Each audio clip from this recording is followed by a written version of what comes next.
masama talaga yung pakiramdam ko nung laban namin.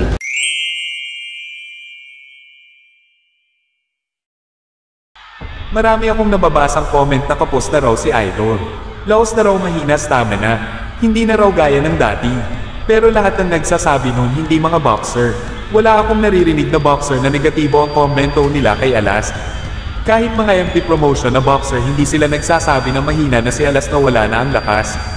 Lahat ng nagsasabi nun ng mga negatibo kay Alas hindi naman boxer. Ito ang tunay na dahilan kung bakit napapansin nyo nagbago si Alas. Pakinggan natin kung ano ang totoong dahilan.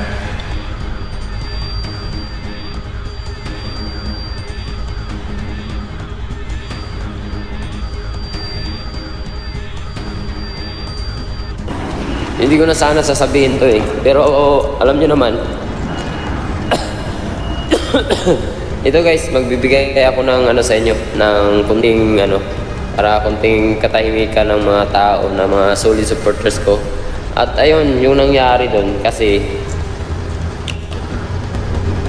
masama talaga yung pakiramdam ko nung laban namin.